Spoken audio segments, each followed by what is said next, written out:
I'm joined now in the Q Music Studio, the brand new one that we just kind of took the plastic off a couple of days ago by Tegan and Sara. How are you? Hi. Great. It looks really nice in here, by the way. Isn't it Super gorgeous? swank. That's the first time I've seen that purple Q there. Looks good. Looks great. It looks kind of prince-ish. Yeah, I feel kind of prince-ish. Yeah. I do. That's cool. I feel like I'm svelte. Yeah, You know? totally. Sure. Yeah, I was you are. going to say. Thank you, by the way. That's very kind. Radio is very kind to me, by the way. 20 years of making music together. I mean, well, Tegan, like how does that sound? How does that feel?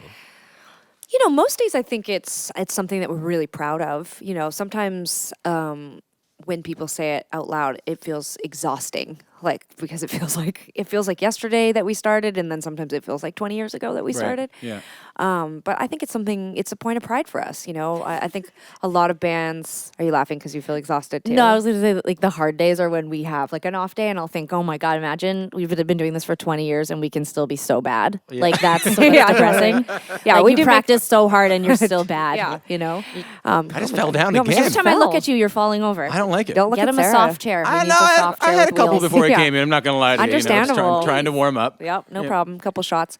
Yeah, I don't know. I think we're proud of it. A lot of bands don't make it to 8 records. A lot of bands don't make it as long as we have, and I think we do it generally with a lot of positivity and a lot of love and respect for each other. And I think it's sometimes hard to see your own development, but there's a mirror in my band, so I get to look at Sarah sometimes and see my own development through her development. You know, as a songwriter, I think she's grown so much, and as a performer, she's grown so much, and yeah, there's just something really special about what we've been able to keep together at this point. I'm like, wow, we did it. We like really kept it together. Like it's not that hard for me to go back into the body of the 20-year-old fighting with Sarah in a hotel room over, you know, who's going to walk to the Royal Bank at 2 a.m. to do the deposit from the show, you know?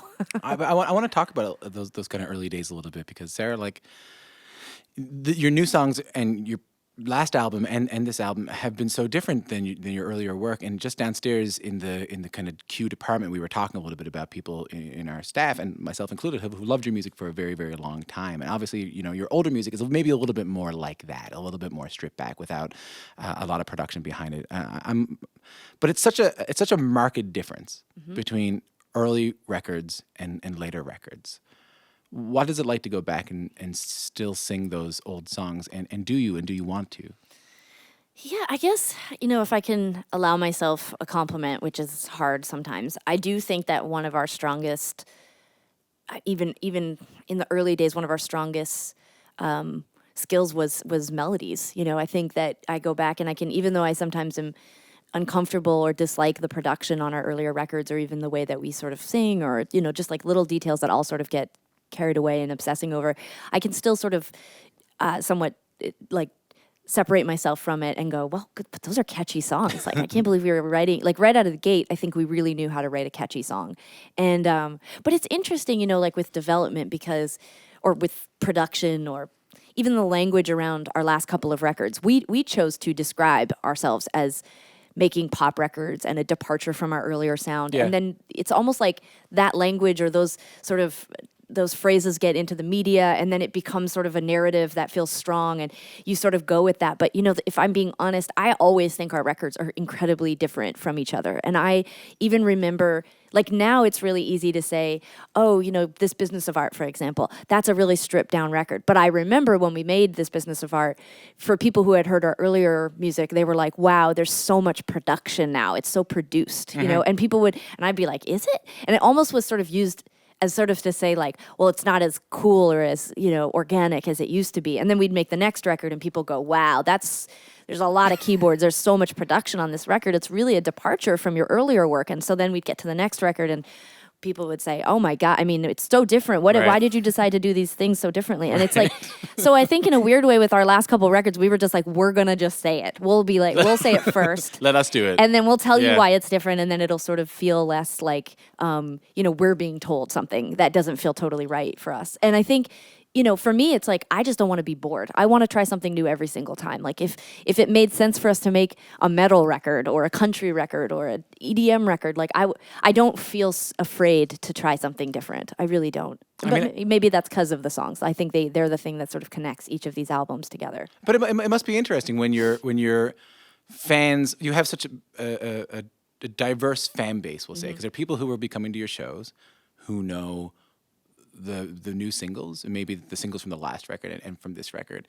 You might have people coming to your shows who know the first couple of records. You know, like I think the first time I saw you guys was on like Much News, and Sookie and Lee talked about you guys, and it was just kind of like, and they were kind of talking about the Neil Young thing, and there was that kind of grainy video in a bar in Halifax. But that's when I found out about you guys, and that's when I started to love your band. I mean, is it strange, or is it different for your audience? Do you think about those new audience members when you play those old songs and wonder what they're going to think of them, Tegan?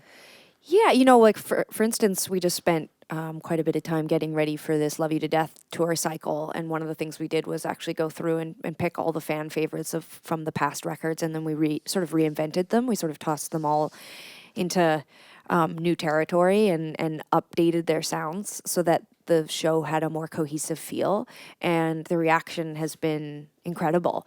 I think people sometimes, when they reinvent the old songs, they change the arrangement or they change the way it sounds so much that people can't enjoy it. But I think we kept things so that within a few bars you can figure out, oh, this is Walking with a Ghost, and people go kind of crazy. Yeah.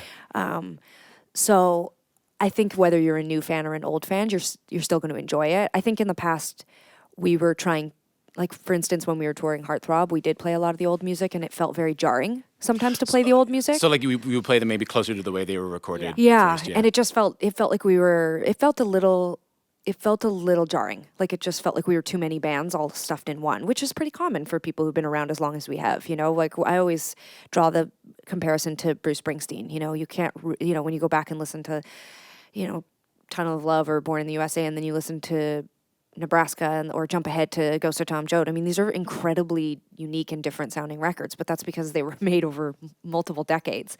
And at this point, Sarah and I have made records over multiple decades. So we've put a lot of time and effort into trying to make it sound as cohesive and as new and fresh sounding as possible. But, you know, I think that one of the things that's really important, like a distinction to be made here, is that we're not just a studio band. We've always been a live band. We've always made records with the intention of touring it. Only twice in our very long history have we had a lot of radio success. So mostly what we do is make new music so we can tour behind it. And I think that has made our audience really open-minded and really diverse, and we've had to collect them along the way from from many different places. And I think they're really excited to see the live show because they know we're going to take the time and energy to try to play all the songs they want and update the sounds and try to find a way to play 8 records worth of material in an hour and a half. Nothing to it. Just a few challenges, but they're excited to see us try to do it. And we don't do it perfectly, but we try. I have to point out that you're backed today by one of the more like crack backing bands we've ever had on the show. Yeah, they're very professional. We did some research. Yeah. Eva on bass is the original bass player for the Mars Volta, plays with Pink and Cher and Moby. Brendan on the drums also plays with a number of people, but also with Shakira. Gabe, which I was trying to be a little bit cool about earlier, which I did not succeed. Is that why at. you fell off your stool? That's 100% the reason I fell off my stool. Will be familiar to you maybe as one of the horn players from No Doubt. And the link that is not online is that they all did something bad in their past lives, so now they have to play with me and Tegan. It's sort of like penance. Karmic retribution. Like where you have to take comm in like some time in high school. Like they don't tell you if you have to take it in 10th, 11th, or 12th grade, but at some point you have to take that weird health class. Yeah. That's what Tegan and Sara is for these guys. Yeah, it's like James Brown. Like you show up late for rehearsal. All right, 4 times. They're like, you're you in Tegan and have to play Sara. with Tegan and Sara for part of their album cycle at the very least, just to make up for some sort of other life retribution. I don't know. But what's it like? What's it like looking back at having this band behind you as starting out with just the two of you? I'm glad we don't have to look at them when we say nice things about them because I would be so shy. That's why we set it up this way. So if you're listening on the radio, they're looking straight This ahead. isn't The actually band's going behind anywhere. them. This is like some kind of like like an intervention. No, It's been the most. We're honored. Yeah, we're very humbled that they chose to take incredibly large steps down from the incredibly large bands that they have supported. We make them sleep in tents. Yeah. They're in a minivan. They only get paid with gold goldfish crackers at Satch. Pretty No, good. yeah. I'll It's take probably- it. I'm I at would- the CBC, man. I'd take Canadian goldfish Tire crackers money. any Do day. they Still huge. do that? I'm That's gonna what give. that's what my paycheck. That's is your in. paycheck. Yeah, Oh, yeah, that's- that Canadian sounds about Tire. right. Do you want a measuring tape? I would go on record and say that this is probably the most easy record cycle we've ever had, and I think it's probably got a lot to do with the quality of people that we've chosen to work with, and that's probably something that has come with age, was recognizing that it's important to surround yourself with really, really, really solid people, because it does make doing your job easier, but also it just gives everyone a better show, and that goes for everyone. I mean, these three very much like are the visible part of that choice, but we have a really incredible team of people that we've hired to work this record, and they make every day super smooth, and ultimately it gives the audience a really great experience, and that's important to us. But I think the rarest thing, and I know we're going to get to one more song. You know, one of the rare things about your band is, yes, you have been together for a long time, and it's funny because you're so young and you've been playing music together for 20 years. But it also gives you a rare perspective on the music industry. It gives you a rare perspective on how things have changed, because the last 20 years have been maybe the decades that have contained the most change for the music industry since like the invention of the Victrola, since like 1910. And you have a rare perspective as young people in this decade. Sarah, maybe I'll ask you is like, what's been the biggest change you've seen over these 20 years? Well, I mean, we started really before the internet got cracking. So, I mean, that was a huge, we were really riding the wave with everybody, to see how music became, it almost felt overnight like a digital entity and something that you could get online. Like, I mean, that was a very new concept. It's hard for us to remember what it was like before that. But I will say this, and I mean it's not as a joke, but like, I think this is the perfect time for us to be in the music business. I mean, we're children of divorce, multiple divorce. We've moved around a lot. Before we were 20 years old, we moved over 20 times in our life. Like I think we thrive in circumstances that are sort of unknown, and we are very organized people, and we like controlling and organizing and fixing things. Like, it's sort of, I think, a product of a sort of unstable, although very loving and supportive childhood. And Good thing you slipped that in I there. know, yeah, my mom will be listening and be like, oh my God. Anyways, she's a therapist, and I think sometimes when I'm like, I've been in therapy for like 20 years, and she's offended, and I'm like, you're a therapist. You should want me to be this healthy and self-aware. Anyways, but I think in a way, I find the music business exciting. I like that it changes all the time. I like that people are scrambling to catch up and to figure things out. I hate going publicly and I hate going on record and saying this publicly sometimes, because I think it sort of puts us outside of the general feeling of a lot of other musicians. But I don't care that our music has continued to depreciate. I don't care that we don't expect people to buy it anymore. Like, it doesn't bother me. In fact, I sort of see it as freeing. I was only able to purchase a certain number of records when I was growing up. I didn't have a lot of money. I had to save my allowance. Maybe I'd get like 1 or 2 records, a couple for Christmas or something like that. I love the idea that you don't have to have a ton of money to be able to access our entire catalog. I love the idea that you can find our music somewhere else or in some other way. I think Well, it's and I think amazing. it's important to note that over 20 years, one of the things that's been significant about Tegan and Sara and brought up everywhere, like in the press, like, online, is that we have this really intense relationship with our fan base, and they come to see us play live. And very early on in the internet age, they were, they had banter sites, like just places where they would trade MP3s of us telling stories. And I think Sarah and I recognized really early on that there was something unique about what we were doing, and it wasn't just about the recorded music. And so we've had a little bit of a different attitude than a lot of other acts, because when we get off stage, oftentimes what people say is, oh my God, you're so funny. Oh, I love those stories. Oh, the banter.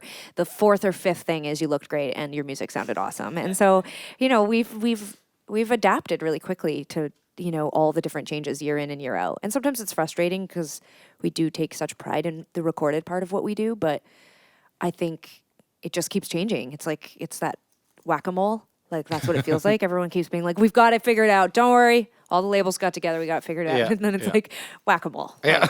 And I don't care.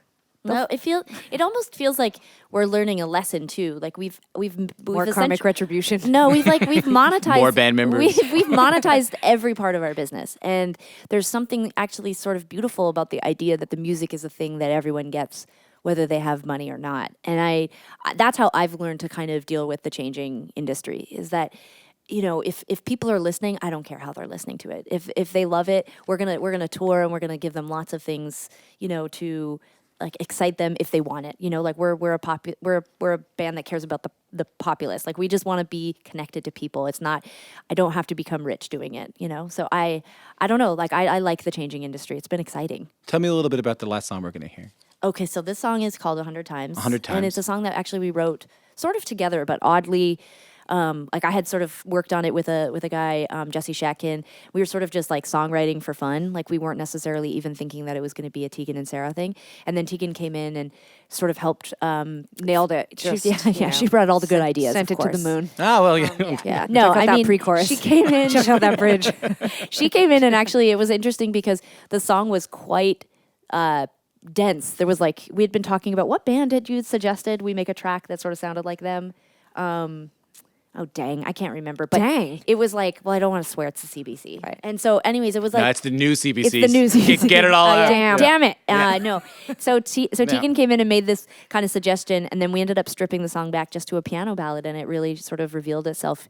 And it's, you know, it's a personal song. It's sort of about my relationship with Tegan, but ultimately it really is just it's kind of a breakup song, you know, in any form.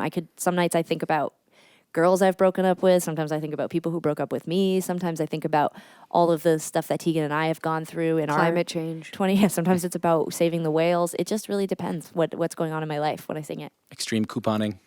It'll never be about that. Stop forcing me to talk about extreme couponing. We're going to talk about extreme couponing a little bit later.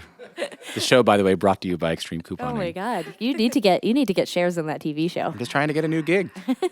Thank you so much for coming in. Thanks Thank for having you. us. It's been a real pleasure talking to you. Absolutely. Good luck. I need it. Yeah, no, you don't. You're I'm going to gonna do great. I'm only joking. I'm just being awkwardly self-deprecating.